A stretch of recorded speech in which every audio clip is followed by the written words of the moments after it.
रामकृष्ण हरी मंडळी, श्री स्वामी समर्थ. लवकरच वटपौर्णिमा जवळ येत आहे आणि वटपौर्णिमा म्हटलं की सुवासिनी स्त्रियांच्या एकदम आवडीचा सण. कारण की या दिवशी सुवासिनी महिला छान असं नटून थटून साज शृंगार करून वडाच्या झाडाची पूजा करण्यासाठी जातात, व्रत करतात. कारण की वटपौर्णिमेच्या दिवशी सुवासिनी स्त्री आपल्या पतीच्या दीर्घायुष्यासाठी, उत्तम आरोग्यासाठी वडाच्या झाडाची पूजा करत असते, उपवास करत असते. त्याचबरोबर वडाला फेरेही घालत असते. 7 जन्म आपल्याला हाच नवरा मिळावा अशी प्रार्थना करते. त्यामुळे सर्व सुवासिनी महिलांसाठी हा सण अत्यंत खास असतो. आपल्या हिंदू धर्मामध्ये वटसावित्रीच्या व्रताला खूप महत्त्व दिलं जातं. हे वटसावित्रीचं व्रत बायको आपल्या नवऱ्याच्या दीर्घायुष्यासाठी करत असते. या दिवशी अनेक महिला हौसेने नटून थटून वडाची पूजा करण्यासाठी जातात. कारण आपण स्त्रिया अशा सणावाराच्या दिवशी, जसे की संक्रांत असेल, नागपंचमी असेल, दिवाळी असेल, वटपौर्णिमा असेल, या दिवशी मात्र आपण आवर्जून छान असे नटत असतो. आणि आपण अशा सणावाराच्या दिवशी साज शृंगार करण्याला देखील खरं तर विशेष महत्त्व दिलं जातं. त्यामुळे तुम्ही देखील छान असं तयार होऊन साज शृंगार करून वडाच्या झाडाची पूजा ही अवश्य करा. कारण प्रत्येक स्त्रीला छान असं तयार व्हायला खूप आवडतं. त्यामुळे वटपौर्णिमेचा सण स्त्रियांसाठी खरंच खूप मोठा आणि आनंदाचा असा सण असतो. हा सण जवळ आला की प्रत्येक स्त्रियाला पडणारा प्रश्न म्हणजे या दिवशी या सणाला आपल्याला कोणत्या रंगाची साडी ही घालायची आहे. कारण हे व्रत असेल किंवा पूजा असेल ही आपल्या सौभाग्यासाठी आपण करत असतो. त्यामुळे आपण शुभ रंगाची साडी या दिवशी घातली पाहिजे. तर आजच्या व्हिडिओमध्ये मी तुम्हाला या वटपौर्णिमेच्या दिवशी सौभाग्यवती स्त्रियांनी कोणत्या रंगाची साडी नेसावी, त्याचबरोबर कोणत्या रंगाची साडी चुकूनही नेसू नये, यंदा वटपौर्णिमेसाठी कोणकोणते शुभ रंग आहेत आणि या सणाला बांगड्या घालताना कोणत्या रंगाच्या बांगड्या अजिबात घालायच्या नाहीत किंवा कोणत्या प्रकारच्या बांगड्या घालाव्या, अशी बरीचशी माहिती मी आज तुम्हाला या व्हिडिओमध्ये देणार आहे. त्यासाठी हा व्हिडिओ शेवटपर्यंत पहा. आपल्या अनेक मैत्रिणींना शेअर करा आणि चॅनलवरती नवीन असाल तर सबस्क्राईब करायला विसरू नका. लगेच व्हिडिओला सुरुवात करूया. तर सर्वात महत्त्वाची गोष्ट म्हणजे आजच्या व्हिडिओमध्ये मी तुम्हाला वटपौर्णिमेसाठी साड्यांचे शुभ रंग सांगणार आहे. जर तुम्ही नवीन साडी खरेदी करणार असाल तर तुम्ही वटपौर्णिमेसाठी नक्कीच नवीन साडी खरेदी करू शकता. पण समजा तुम्हाला नवीन साडी खरेदी करायची नाही किंवा तुम्ही करू शकत नसाल तर आपल्या स्त्रियांकडे बऱ्याचशा अशा साड्या देखील कपाटामध्ये असतात. त्यापैकी तुम्ही एखाद्या शुभ रंगाची साडी नेसली तरीही चालू शकतं. नवीनच घ्यायला पाहिजे असं अजिबात नाही. आपण आहे त्यापैकी शुभ रंगाची साडी घातली तरीही चालेल. वटपौर्णिमेचा सण हा नवरा बायकोच्या नात्यामधील गोडवा वाढवण्यासाठी खूपच महत्त्वाचा मानला जातो. या दिवशी पत्नी आपल्या पतीच्या दीर्घायुष्यासाठी, सौभाग्यासाठी, सुखी संसारासाठी हे वटपौर्णिमेचं व्रत करत असते. वडाच्या झाडाची पूजा करत असते. वटपौर्णिमा म्हणजे 7 जन्म तोच पती मिळावा यासाठी केलं जाणारं व्रत. हे व्रत केल्यावर आपल्या पतीला जास्त आयुष्य मिळतं आणि पुढच्या 7 जन्मासाठी आपल्याला तोच पती मिळतो अशी धारणा आहे. कारण ज्याप्रमाणे वटवृक्षाचं आयुष्य हे अखंड असतं, त्याचप्रमाणे आपल्या पतीचे हे आयुष्य हे खूप जास्त असावं यासाठी वटवृक्षाची पूजा ही केली जाते. या दिवशी अनेक स्त्रिया वडाच्या झाडाची पूजा होईपर्यंत निर्जली व्रत करतात. पण पूर्वीच्या स्त्रिया म्हणजे त्रिरात्री म्हणजेच 3 दिवसाचे व्रत हे करायच्या.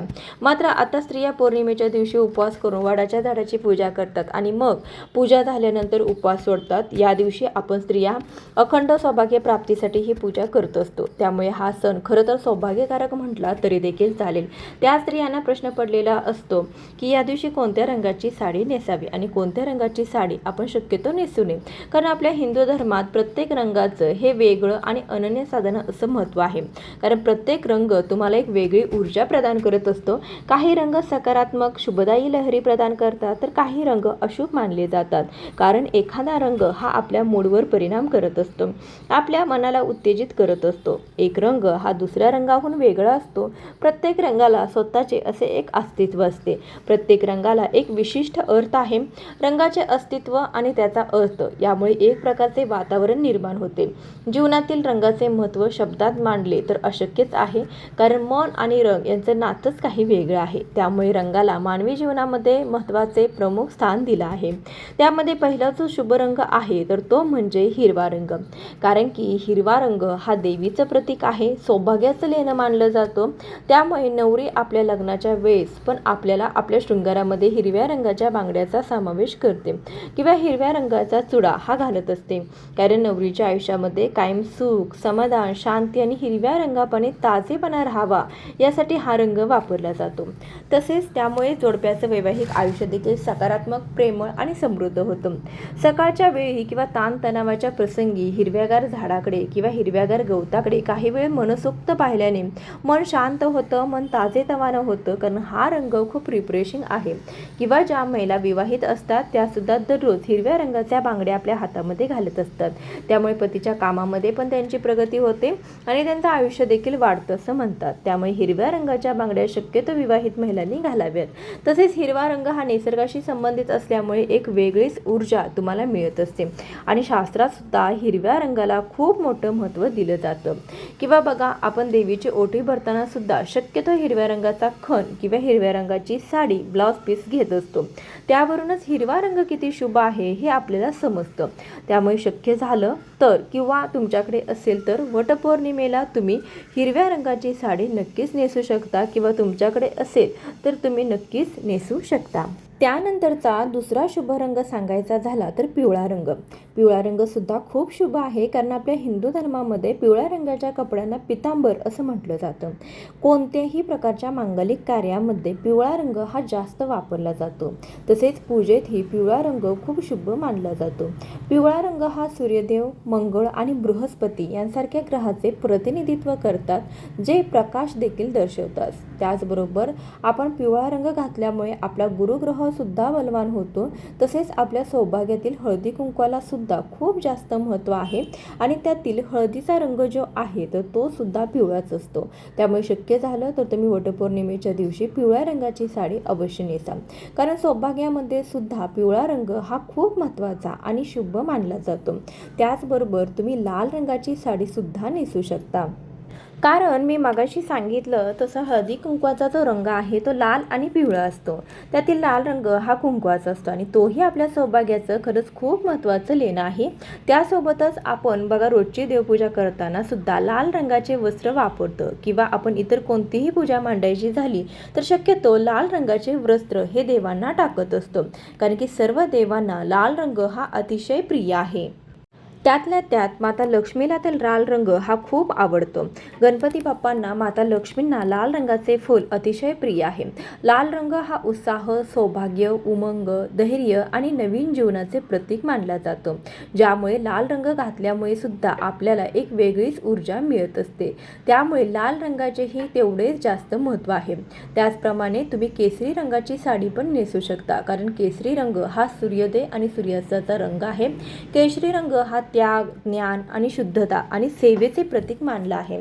छत्रपती शिवाजी महाराजांच्या सेनेचा ध्वज, रामकृष्ण आणि अर्जुन यांच्या रथाचे ध्वज केशरी रंगाचे होते, कारण केशरी रंग हा शौर्य, बलिदान, वीरता याचे प्रतीक आहे. तसेच केशरी रंग हा दैवी शक्तीचे प्रतिनिधित्व करतो. या रंगातून एक वेगळी सकारात्मक ऊर्जा प्रवाहित होत असते. त्यामुळे केशरी रंगाची साडी घातल्यामुळे एक नवीन प्रकारची ऊर्जा मिळते. याशिवाय आपल्या ज्ञान परंपरेमध्येही अग्नीला खूप जास्त महत्त्व आहे, जो अंधकार आणि वाईटाचा नाश करतो. त्यात लाल पिवळा भगवा रंग दिसतो, त्याचा संबंध यज्ञाशीही आहे. त्यामुळे या दिवशी या लाल केशरी रंगाची साडी तुम्ही अवश्य नेसू शकता. त्याचबरोबर जवळपास सर्व स्त्रियांच्या आवडीचा रंग म्हणजे गुलाबी रंग. गुलाबी रंग हा प्रेमाचे प्रतीक आहे, आनंदाचे प्रतीक आहे. गुलाबी रंग हा नेहमी सर्व स्त्रियांना आकर्षित करत असतो. हा रंग परिधान केल्यामुळे आपलं मनही प्रसन्न होतं आणि एक वेगळीच एनर्जी ही आपल्याला मिळत असते. गुलाबी रंगामुळे सुख, समाधान मिळतं आणि आपलं मन सुद्धा शांत राहतं. त्यामुळे गुलाबी रंगाचं एक वेगळंच महत्त्व आहे. त्यामुळे तुम्ही गुलाबी किंवा आत्तापर्यंत मी जे काही रंग सांगितले त्यापैकी कोणत्याही रंगाच्या साड्या तुम्ही कोणताही विचार न करता घालू शकता, कारण हे सगळे रंग अतिशय छान आणि शुभ रंग आहेत. पण त्याचबरोबर तुम्ही चिंतामणी कलर, राणी कलर, पोपटी कलर, क्रीम कलर अशा रंगाच्या साड्या सुद्धा नेसू शकता. मग तुम्हाला प्रश्न पडेल की या दिवशी कोणत्या रंगाची साडी नेसायची नाही, तर या वटपौर्णिमेच्या दिवशी तुम्ही पांढऱ्या किंवा काळ्या रंगाची साडीही नेसायची नाही, कारण की हा सण सौभाग्यकारक आहे. त्यामुळे आपण काळे कपडे घालून पूजा करणं हे अशुभ मानलं जातं.